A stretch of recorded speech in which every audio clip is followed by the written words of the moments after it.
আমার নাম মোহাম্মদ সাইফুল আলম। আমি আগে ইসলামী ব্যাংকে অফিসার হিসেবে ছিলাম, ওখানকার এমপ্লয়ি হিসেবে ছিলাম, অফিসার হিসেবে আমাকে চাকরিচ্যুত করা হয়।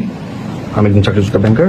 আমি আজকে যে বিষয়টা নিয়ে বলতেছি সেটা হচ্ছে জামাত শিবির কর্তৃক আমাদের থেকে প্রতিনিয়ত প্রতি মাসে চাঁদা দেওয়া হতো, ওই বিষয়টি বলার জন্য। এবং প্রতি মাসে আমাদের থেকে আমাদের ডেজিগনেশন নির্দিষ্ট আকারে চাঁদা ছিল, আমাকে প্রতি মাসে 1,000 টাকা দিতে হতো।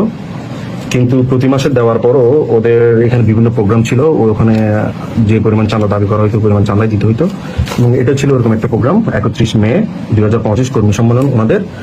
এখানে ওনারা আমার ডেজিগনেশন অনুযায়ী আমার থেকে 5,000 টাকা চাঁদা দাবি করেছিল এবং আমি পরবর্তীতে এটা দিতে রাজি হই নাই এবং আমি প্রতিবাদ করেছিলাম এই চাঁদার বিষয়ে।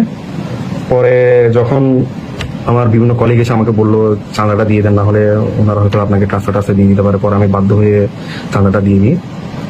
এবং পরবর্তীতে এরপরে ওটা হচ্ছে 31 মে 2025 যে ওনারা প্রোগ্রামটা করেছিল ওটা চাঁদা। তারপরে আমাকে ট্রান্সফার করা হয় হোসেনপুর শাখায় 19 আগস্ট 2025 আমার ট্রান্সফার অর্ডার আসে এবং আমি ওখানে জয়েন করি 7 সেপ্টেম্বর। এবং এরপরে হচ্ছে আমাকে ওই টার্মিনেশন করা হয় হোসেনপুর শাখা থেকে 1 মাস পরে 9 অক্টোবর 2025 এটা হচ্ছে আমার টার্মিনেশন লেটার। আমাকে টার্মিনেশন করা হয়, এটা হচ্ছে আমার টার্মিনেশন লেটার।